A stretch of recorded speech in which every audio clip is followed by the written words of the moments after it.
This is where she starts trashing. Yeah, okay, but it's go true. ahead. But Tell the world. you know, you're watching TV, and then next thing you know, Nad's like, like falling asleep on the couch. You really gotta read the room, and this is not just a you thing; it's a me thing too. I'm not trying to throw you under the bus. You throw me under the bus all the time, but guess what? She does the porridge. Shut up.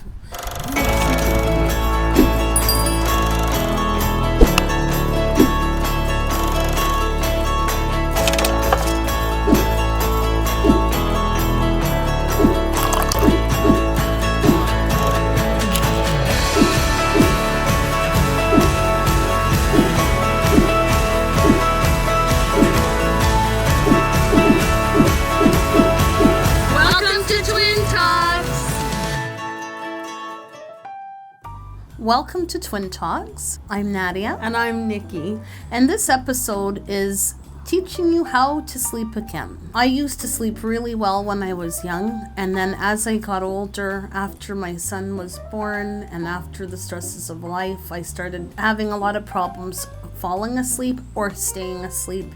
And I became the person who would go to the drugstore and buy the sleeping pills, the Z-Quil, the NyQuil, you name it. I was the girl who was just desperate to get some shut-eye. Well, you're not really the only one. A lot of people are in that trap, right? Because they're desperate to get the sleep.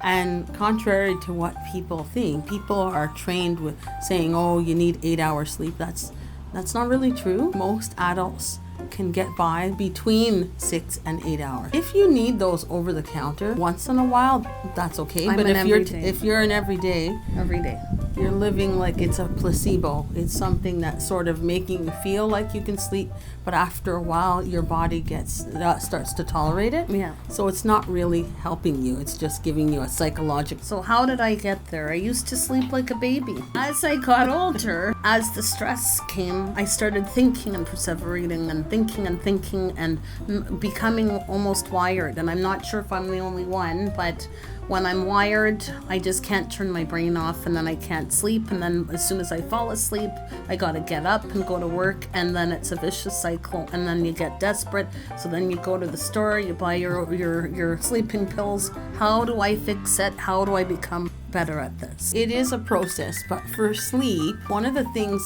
that you should really think about, if you're going through trauma, like massive trauma, this may be different for you because of PTSD due to the traumas. But if you're just a person who's looking for sleep, the most important things are to set up a good sleep environment, to have enough sunlight during the day, to exercise, and to make sure that you're going to sleep at roughly the same time and getting up at the same time. Okay. Does that make sense? Let's just say, for the sake of argument, you get up at 6:30 every day in the morning. On Saturday and Sundays, you should be getting up at 6:30 as well. My problem now is if I fall asleep, then I wake up at like 4 in the morning, and then I'm like, bing, can't fall back asleep. If you get up in the middle of the night, let's say you're there for 10 to 15 minutes, and you still have not fallen back asleep, get up and out of your bed and go to another space that's not your room and do something quiet, like maybe reading or meditating or soft music to get you back in that spot. Some people are able to fall back asleep that way. The idea is you're supposed to be able to train yourself so that it takes you no longer than 15 minutes to get to bed. So your bed is for sleeping and it's for sex. Nothing else. You're not watching TV. It's the truth. That's what people say. You're not doing work. You're not on your phone. You're not watching TV. You're not answering calls. Everything in your room is for sleep or for sex. That's it. Okay. That's it. Okay. I know you. Yeah. I lived with her long enough when we were kids. This is where she starts trashing. Yeah, okay, but it's go true. ahead. But tell the world. You're watching TV, and then next thing you know, Nad's like, like falling asleep on the couch. And this is not just a you thing; it's a me thing too. I'm not trying to throw you under the bus. You throw me under the bus all the time. But guess what? She does the porridge. Shut up. Oh, you're such an idiot. You need to understand that when you start feeling those heavy eyes, instead of trying to fight through and say, I'm good, get up brush your teeth and go to bed. Because what you're doing is you're conditioning yourself to fall asleep and be tired in front of the TV. When really what you need to do is condition your bed to be the place where you fall asleep. Maybe I'm just too lazy to get up. Well, you need to not be lazy and get up. and you can feel it coming.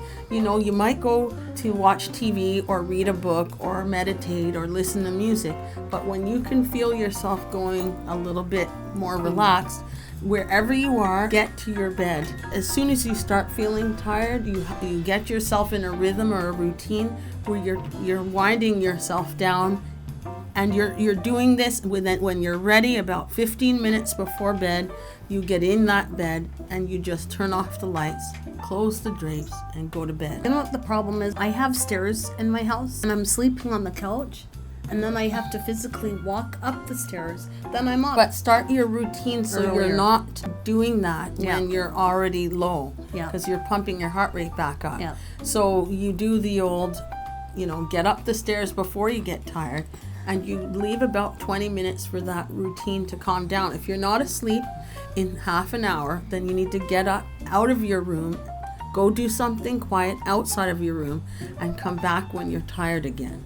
The worst thing you can do is lie around for an hour because your room is conditioning you not to sleep. Because you're lying around tossing and turning, and now your brain's saying, this is a place where I'm awake, and then there's anxiety built up with that. That's exactly what happened. Yes. So again, you're not taking sleeping pills every day. Try and change the behavior first, and when you change that behavior, your thoughts won't be anxious about sleep. Okay. What are you laughing at? Because I'm thinking of you sleeping on the couch. It's either like, It's hard sometimes. Shut up. Oh my gosh. if you liked our episode of Twin Talks, you know what to do. What do we do, Nick? You like us on YouTube, Facebook, TikTok, and Instagram.